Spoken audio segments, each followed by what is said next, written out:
Hey, everybody. I want to thank you for tuning in to Mysteries of the Unknown here with J.S. Moore.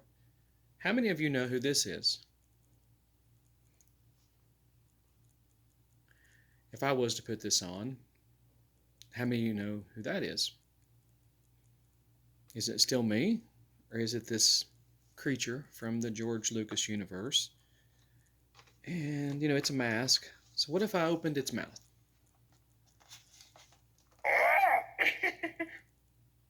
All right. So I haven't done this yet.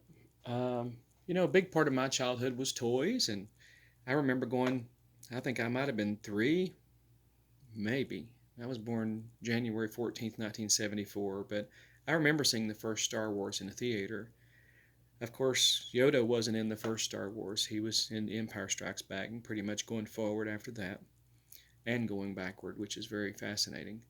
So, how many of you at home watch The Mandalorian? If you've not seen The Mandalorian, I recommend it.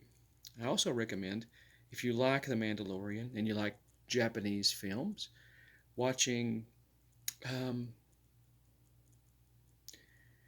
there was a there was a show in the late 60s, early 70s called Lone Wolf and Cub in Japan. You can look that up, but really, Jon Favreau and Dave Filoni, they borrow heavily from Akira Kurosawa, uh, from Japanese film, from other mythologies all around the world. Uh, One of the characters introduced in Star Wars, The Clone Wars, was Ahsoka Tano, and Ahsoka, of course, has been introduced this season of The Mandalorian, and of course, Grogu now has a that name established. He's no longer Baby Yoda on anyone's lips, or he's no longer the child anymore. He's Grogu. Um, that should have been a spoiler alert, I guess, if you've not watched The Mandalorian, but at any rate, it's not much of a spoiler.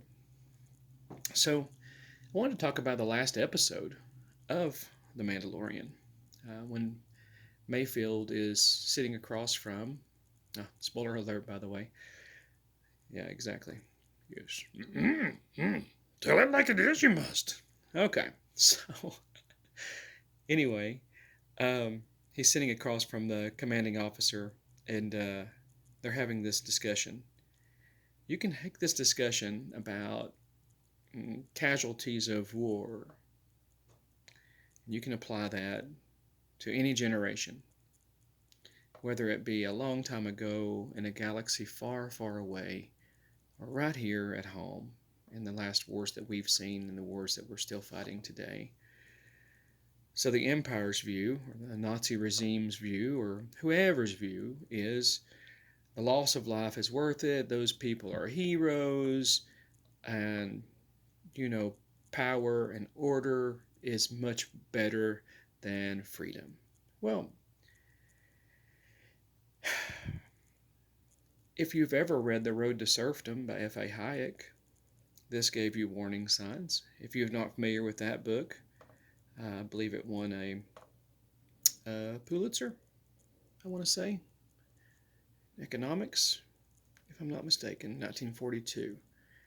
Um, but this discussion that Mayfield's having with his commanding officer, it really taps into Mayfield's psyche, his unconscious self in a way, and it tickles at his heart.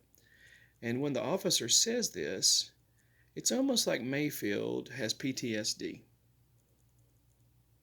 And I would say he did have PTSD.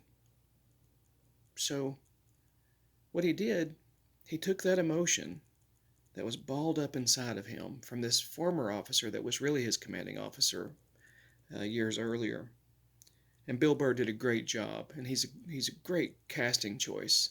I can't disagree with Filoni and Favreau for any of the casting of this film or these episodes. It would make a very long Star Wars movie already if they were to combine every episode and just release it in the theaters. I would go and watch it, wouldn't you?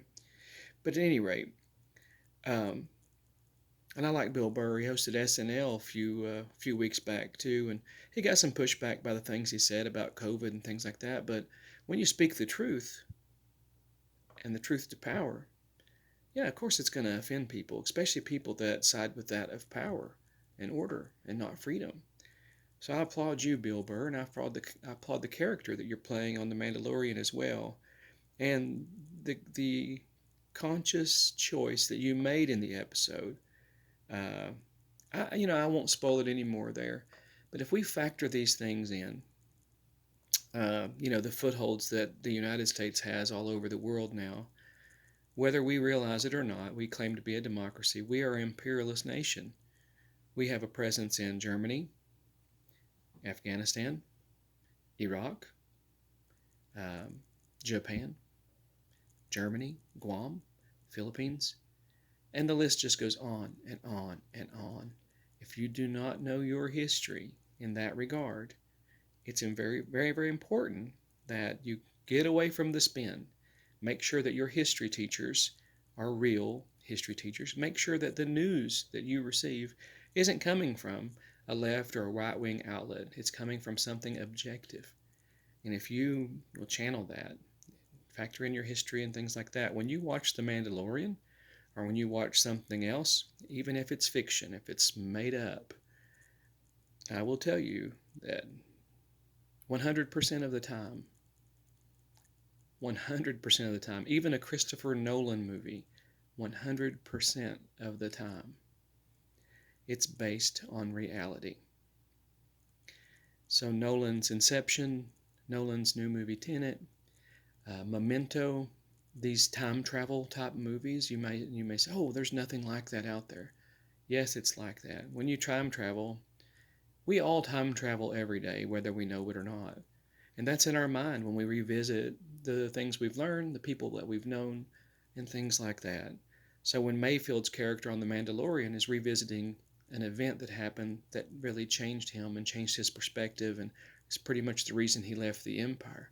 You tapped into that unconsciousness that's there. The feeling is an imprint that's always there.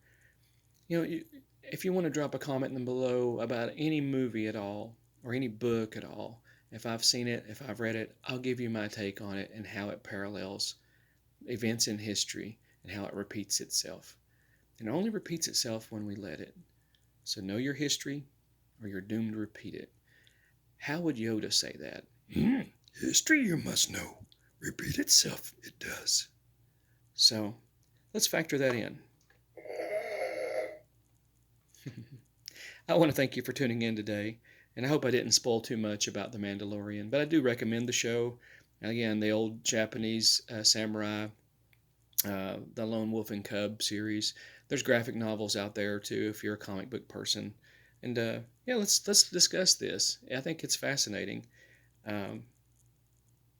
If you all have any questions, drop them in the comments below. If you haven't subscribed already and you like the content, feel free to do so. I think I'm going to talk about The Mandalorian weekly and other things that I'm interested in as well because, this is a mystery of the unknown. Who knows what's going to happen the next episode? Only a select few, Dave Filoni, Jon Favreau, others that have been sworn to secrecy. At any rate, guys, may the old gods and the new bless and keep you. Take care.